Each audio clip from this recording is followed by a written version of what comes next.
Hi everybody, my name is Kimberly Nazario and this is my language acquisition story. Let's start at the beginning. I was born in Fajardo, Puerto Rico, but I lived in many sections of the island. From early childhood, I lived on the bridge between Guaynabo and Bayamón, or Guayamón as we called it. I had family members in Viejo San Juan, and Caguas, which we would frequently visit. These areas are also heavily trafficked by American and English-speaking tourists. While in school, it was always required to learn English, and unknowingly, I would use translanguaging to develop my skills, especially when it came to spelling. For example, words like beautiful, I would say beautiful, so that I could get that vowel pairing just right. I would also watch movies and TV shows in English. That's how my mother was raised, so that's how she would raise us. I practiced my English with my American stepfather from Texas, who is the reason I tend to have a little bit of a southern accent sometimes. I would also practice with my grandfather, who was an American, and he helped raise me in my earliest years. According to my grandmother, he would only ever speak to me in English while she spoke to me in Spanish. In research from the Link Space, although babies aren't born with the ability to speak a certain language, babies and young children have the ability to quickly pick up sounds and sentence structures based on what they hear. Since I spent a lot of time with my grandparents as a baby, I likely did develop an innate ability to speak English. When I moved to the US at 10 years old, I felt like I could understand most of what was being said to me, but had a lot of difficulties creating a correct response.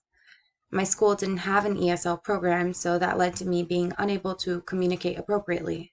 I was constantly substituting English words with Spanish ones and only understood the literal meanings of words. I faced a lot of bullying for my accent and my lack of communication, but since I didn't know what the kids were saying, I never really understood that. My grandmother's English wasn't too great either, so our strategy was always to speak Spanish at home and English outside. In a reading by Nelson Flores, he calls this an accommodation strategy and compares it to assimilation in the sense that you are accommodating the mainstream society outside of the home. I found that really interesting since my attitude towards English at the time was a desire to assimilate so I could fit in with the kids my age, but I also harbored an intense desire to maintain my roots. Here pictured is my first elementary school that I went to in America, named Seven Springs Elementary in Newport Richey, Florida. In 2008, I made the move to Coney Island so I could be with my mom again, and it was there that I developed a true fluency and an understanding of metaphors, slang, and common phrases. Let's go through a little bit of a timeline of my language progression. In 2007 was when I first moved here, and I began to familiarize myself with more English vocabulary through socialization, reading, and music. Then in 2009, once I was living in New York, I started learning about slang, phrasal verbs, and conversational vocabulary. This was done through conversing with peers at school mostly and watching TV, as well as music. Once I graduated middle school in 2011, in high school, I started working on my enunciation skills through participating in school plays and musicals, as well as singing. I consider music my English teacher. Once I graduated high school in 2015, I considered myself fluent in English. But in college, because of many academic readings I had to do, my vocabulary eventually became a lot more advanced. Then in 2019-2020, I started working as a political journalist and became very fluent with a fairly advanced vocabulary. Then I started focusing more on how I actually use language to convey the appropriate message, specifically through syntax and sentence structure. However, my vocabulary is still expanding, and I think it will always be expanding. Being bilingual, I consider a privilege. Maintaining my Spanish fluency as a white Latina is the way that I prove that I'm Hispanic.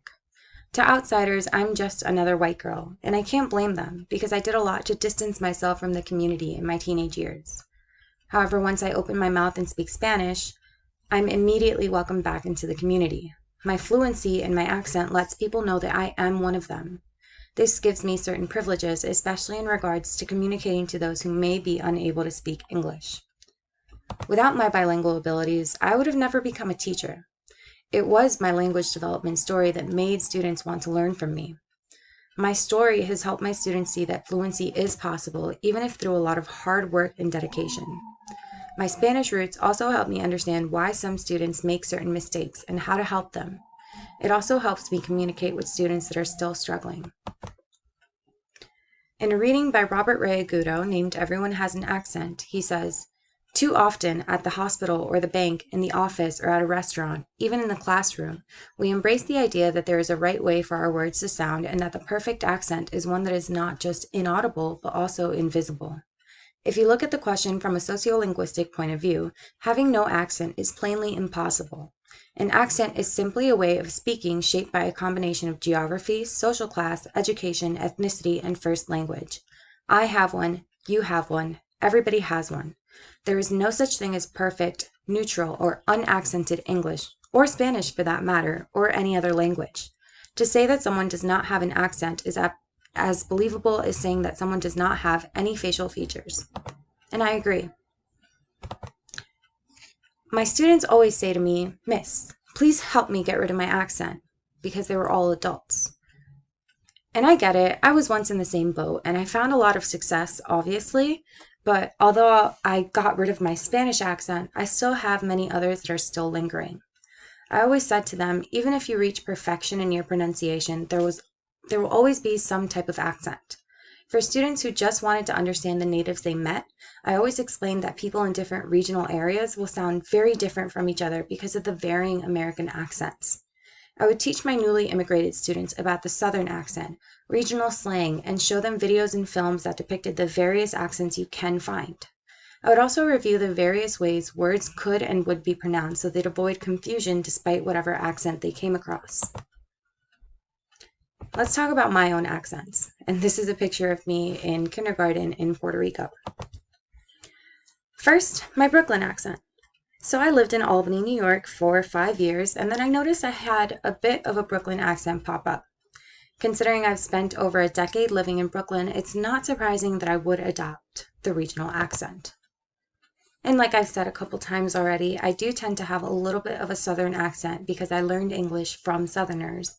I also sang a lot of Southern country music when I first was starting to learn English, so I think a lot of it also came from that.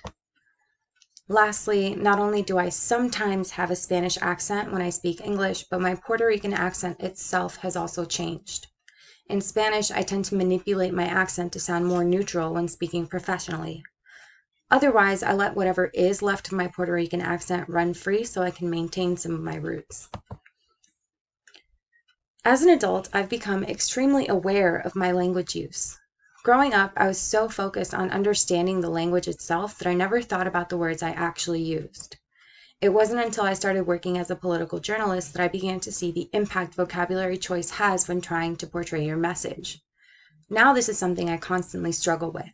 The idea of thinking before I speak is one that is difficult to adjust to, but now that I understand the power language has over emotions, feelings, and reactions, it is an essential skill to develop. While I've been able to master it in my writing, my oral skills still need a lot of practice. Now, as a teacher, I really like to talk about idioms, phrasal verbs, and slang. Regional slang words are extremely interesting to me because slang, since it's extremely common, it can also really vary based on the region that it's being used in. For example, in Atlanta, they'll use the term brick to mean an indescribable amount of time. "I haven't seen you in a brick," they'll say. Yet in New York, that same word will change meaning, instead saying it's extremely cold outside. You can say, "Oh, it's brick outside," and someone else will grab their coat. Now, to reflect on this project a little bit. I never thought much about my language development. I always thought of it as just another way of communicating with the people around me. I never thought to reflect on how I reached fluency or the impact my environments and the people around me had on the way I speak. I started thinking about my syntax and how it affects the message I'm portraying when I started studying politics in 2016. But it's only recently that I've actively tried to become more aware of what I say. I hope to share this new knowledge with my students as well so they can create a future based on clear communication. This project made me realize that I have a lot more to say, but it can't fit within a 10-minute presentation. I had to decide on what was worth mentioning and what wasn't, and that was definitely the hardest part of it all. We haven't even scratched the surface on my Spanish language skills, nor did I have the time to talk about learning French in college, which is a very difficult process, but also very easy at the same time. I hope in the future we can talk about it a little bit more.